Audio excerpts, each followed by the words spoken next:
All right, it's 1:11 in the morning, and this is definitely guaranteed to be my last video of the evening. And I thought I would kind of end all the heaviness for not only the listener but myself, uh, to lighten the mood a little bit, and go into another topic that is of great importance to those that are on the path to greater awakening and self-realization, self-mastery. And this relates to the conversation about smoking and consciousness. And I'm going to be balanced here and look at both sides of this because they're both relevant. And I'd like to encourage listeners to listen with an open mind.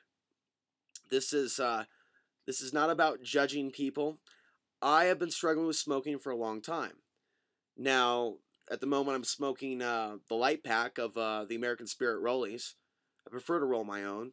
In fact, when I'm smoking the regular American Spirits, most of the time, if I have papers, I will break up the cigarette, which most people find to be odd, and smoke it as a rollie because I don't like the papers. The papers they use on American Spirits aren't any better than the papers they use on other cigarettes. So there's a good and a bad to everything. This we know. As it is with smoking cigarettes. Of course, not all cigarettes are made equally. You have American Spirits and some other brands, and if you go to New Mexico, which I haven't done yet, you could find, like down in Taos, smoke shops where you could find actual native tobacco that the Indians have grown. Of course, we're not allowed to do that. So when you think about tobacco as being a sacred plant, when you use that as your excuse for smoking, you got to remember the Indians smoked the tobacco that they grew. It didn't come from Philip Morris. American Spirits come from Philip Morris. It wasn't put into papers, that have formaldehyde in them or some other toxin, which is proven to cause cancer. So these are things that we need to keep in mind. And there are people that are very anti-smoking and look down upon smokers. And there are people that are very pro-smoking and look down upon people that criticize the long-term consequences of smoking, of which there are many. And I'm going to start with that because some of you are working to quit smoking, and I believe that it's important to look at the real damage that smoking causes for the right motivating force to emit inside your own spirit that will help you quit smoking. Because to simply look at how it affects the lungs or your cardiovascular system or your heart, that's one thing. But there's also the effect that it has on the mind because it's a stimulant. I'm up later because I've been smoking more. I would normally be asleep probably by 10 or 11 during cycles where I'm off nicotine. It has a major, major impact on my sleeping. And the neurological impacts are huge as well as emotional. And those are the factors, the prime reasons, if you're looking to quit smoking, what they should be over your conventional, commonly discussed health concerns. Like I said, the lungs, the heart, and other factors. A lot of emotions get stored up in our body. That's why certain meditations are beneficial to flush out certain pains, memories, trauma that's in the body. And smoking has, and this is where it has some therapeutic aspects, it allows us to tune out. If some of us are hypersensitive, or if you will, clairvoyant, smoking can help bring us down, or at least it seems that way, to ground us, to turn that channel off when there's just a lot coming through. And that is what I would describe to be as a medicinal use of tobacco. But when it becomes a way of life, and I'm speaking for myself as well, as an imperfect human being who doesn't do these videos claiming perfection, but discussing my own life experiences and challenges with others that I think are going through the same thing. I know that unless I'm ready to deal with all of my emotions and all of the pain and the trauma that's in me, that's in our bodies, a lot of us have these have had things happen to us, or a lot of us, our bodies just react to the stress of the environment, and it's nothing specific. It's just it's a subconscious trauma or post-traumatic stress disorder from the imbalance of the society that we live in. It causes pain in the heart, And smoking numbs that out. So it has the perception of something that grounds us and, allows us to manage. But when your brain synopsis and your neurological configuration becomes dependent on such a thing, that's when, you're looking at, increased use of nicotine, increased dependency on nicotine. Uh, and I don't suggest, by the way, gum if you're serious about quitting smoking, because at least for myself, this isn't about the cigarettes itself, the oral fixation. A little bit, but not really.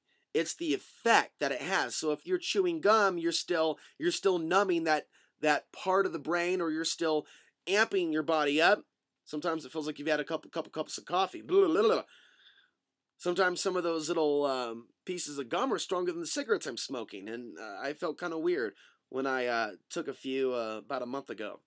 The best way to do it, and please, let's not make this about me and my smoking. I know it's bad. I got a rollie right here. Maybe I should fire it up while I make the video. In fact, let me go ahead and do that. See, the thing is, because I don't claim perfection here,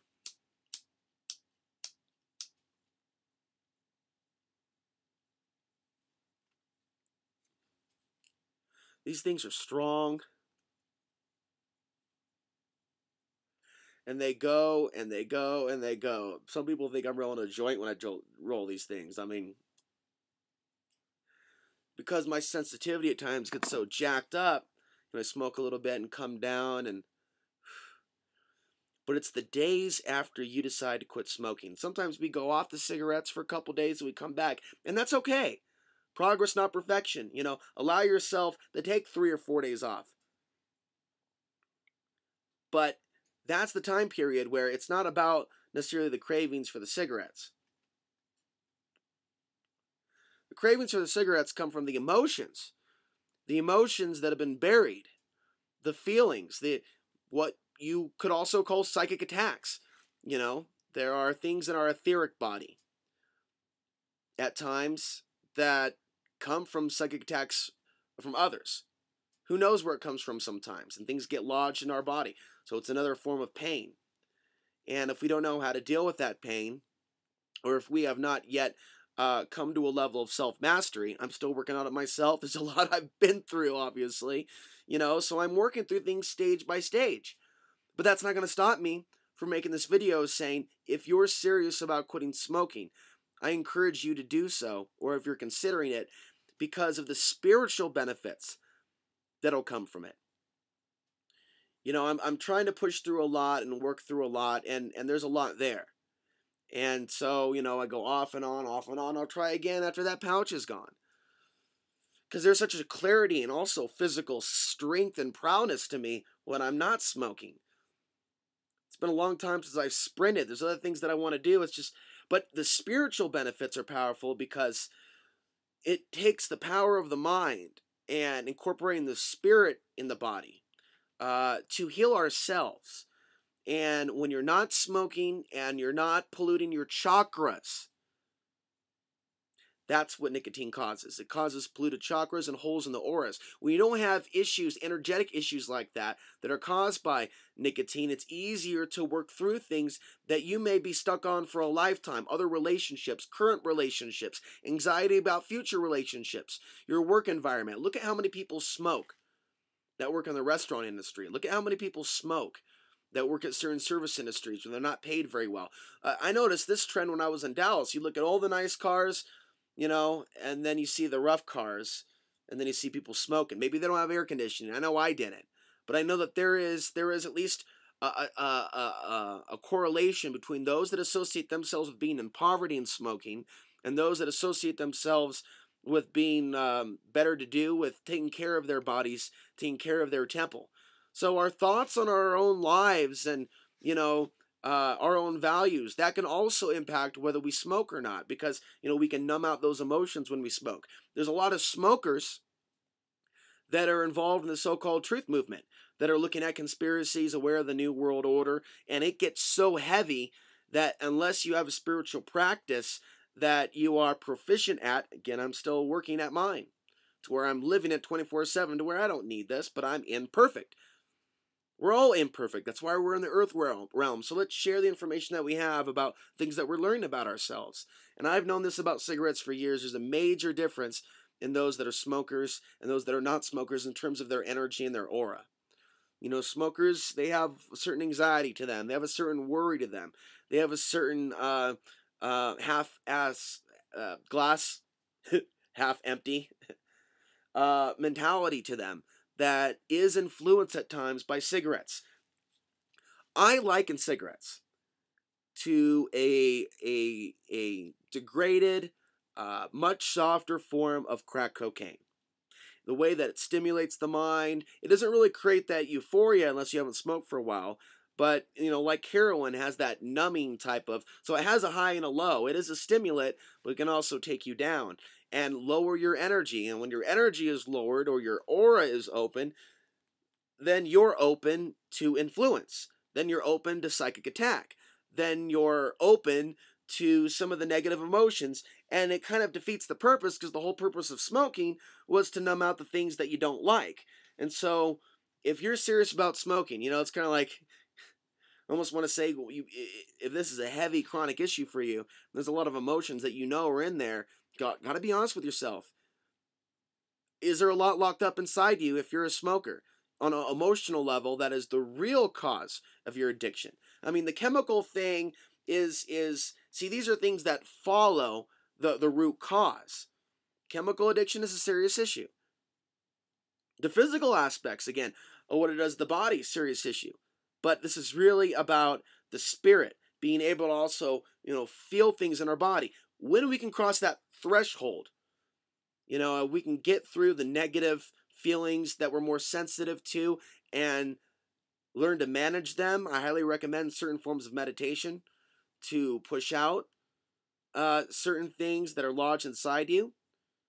And I also can recommend you to someone if you want to take an online class. This is somebody that I'm friends with, and I've taken some of his classes. And perhaps later on in the future, we'll talk about some of those meditation techniques with him as a guest. But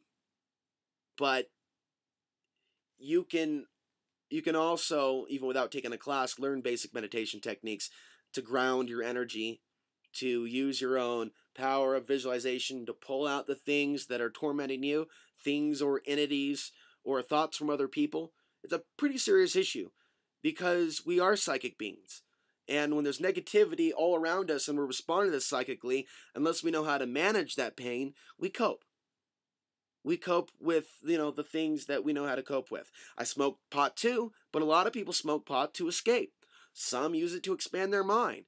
But any substance, you know, ought to be used as a tool and in a minimal sense. I'm going to continue to keep working on smoking because I see it as the key to, you know, greater self-awareness and self-mastery. And this isn't about attacking people. I know you know that. So don't get defensive by my criticism of a act that I am currently engaged in as I come to you now on this YouTube video. Note to self, have lots and lots of lighters if you're going to go out in the middle of nowhere. I'm going to wrap this up. We've got a minute left or so. So you can research some things on the internet to learn more about it. Research, Google, smoking and effects on the brain, smoking and its effects on the chakras, the auras, and do your own research into how you can deal with that trauma, deal with that pain. When you cross that threshold, as I was saying earlier, and you're able to manage those feelings, you're going to be able to feel more. When we're able to feel more, then we're able to feel more happiness, we're able to feel more joy, we're able to feel more amusement in our lives.